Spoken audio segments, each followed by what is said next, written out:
సంబంధించి ఉపాధి కల్పించడానికి ఒకసారి అయితే ఒకసారైనా మీరు వస్తారు, ఏదో ఒకటి చేయాలనే ఒక ఉత్సాహంతో పనిచేస్తూ ఉన్నారు. వారికి ప్రత్యేకమైనటువంటి అభినందనలు కూడా తెలియజేస్తున్నాను. మీరు ఇక్కడ ఉన్నటువంటి యువకులు అవకాశాన్ని సాధ్యమైనంత వరకు వినియోగించుకోవడానికి ప్రయత్నం చేయండి. మీకు దానిలో లాభం ఉపయోగం ఉన్నంత వరకు మీరు ఉపయోగించుకోండి, వెళ్ళటానికి ట్రై చేయండి. ఏదో ఒకటి ఖాళీగా కూర్చునే కంటే ఒక పని చేయడం అనేది, ఉపాధి మార్గం అన్వేషించుకోవడం అనేది యువతకు ఎంతో అవసరం. ఖాళీగా కూర్చునే కంటే మనలో ఉన్నటువంటి స్కిల్స్ని బయటికి వ్యక్తపరచడానికి, పనిచేయటానికి, మన ఎదుగుదలకు ఎంతో తోడ్పడుతుందని ఈ సందర్భంగా తెలియజేస్తా ఉన్నా. ఎందుకంటే ఆంధ్రప్రదేశ్ రాష్ట్రంలో 19 నుంచి 24 దాకా యువతరం అంతా నిర్వీర్యం అయిపోయింది, నిస్తేజం అయిపోయింది. యువతని గంజాయికి, మాదక ద్రవ్యాలకి బానిసలు చేశారు జగన్మోహన్ రెడ్డి ప్రభుత్వంలో. పని చేసుకోవాలనే తలంపు కూడా లేకుండా, ఆలోచన లేకుండా వారి యొక్క జీవితాలని పాడు చేసినటువంటి పరిస్థితిని చూసాం.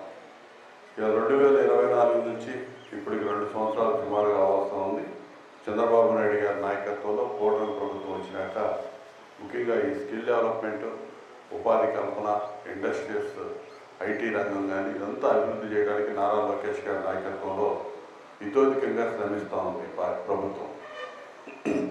సిఐ సమ్మిట్ జరిపి విశాఖపట్నంలో దేశ విదేశాల నుంచి ఎంతోమంది పారిశ్రామికవేత్తలు ఈ రాష్ట్రానికి ఆకర్షించి పరిశ్రమలు రావడానికి దోహదం చేసి 16.5 లక్షల కోట్ల రూపాయలు ఎంఓయూ ద్వారా ఇలా రెడీ చేసి పరిశ్రమలు అభివృద్ధి చేయడానికి కృషి చేస్తా ఉన్నాం.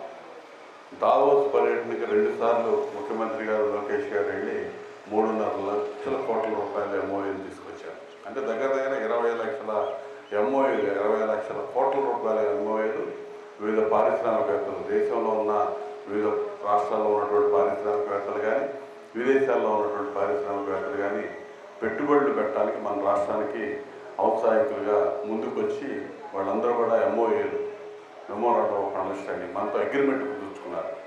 ఇవన్నీ కనుక కార్యరూపం దాలిస్తే మన రాష్ట్రంలో ఉన్నటువంటి 20 లక్షల మంది నిరుద్యోగులకి ఉపాధి కల్పిస్తున్నట్టు ఎటువంటి సందేహం లేదు. ఆ దిశగా ఈ స్కిల్ డెవలప్మెంట్ ద్వారా కూడా, ఈ కార్పొరేషన్ ద్వారా ఈ అవకాశాలు ఉపాధి కల్పించడానికి మీకు కల్పిస్తున్నటువంటి ఆల్రెడీ ఈ రాష్ట్రంలో ఉన్నటువంటి కంపెనీస్ ఏవైతే ఉన్నాయో వాళ్ళు కూడా ముందుకు వస్తూ ఉన్నారు. వాళ్ళకు అవసరమైనటువంటి విధానంలో ఇప్పుడు మీరందరూ కూడా ఈ అవకాశాన్ని సద్వినియోగం చేసుకోవాలని చెప్పి ఈ సందర్భంగా మీకు విజ్ఞప్తి చేస్తాం. మన ప్రాంతం ముఖ్యంగా వ్యవసాయ ఆధార ప్రాంతం, గ్రామీణ ప్రాంతం.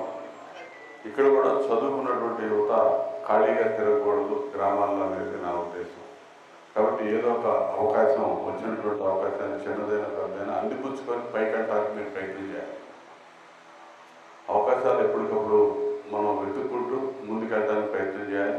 అది భవిష్యత్తుకి ఎంతో ఉపయోగపడింది అనేది నా అభిలాష.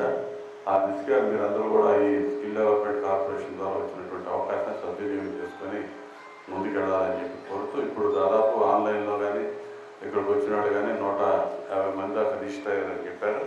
అదేవిధంగా మొన్న కొల్లూరులో జరిగినటువంటి క్యాంపు ద్వారా కొంతమంది ఈ ఉపాధి అవకాశాలు పొందారు. రాబోయే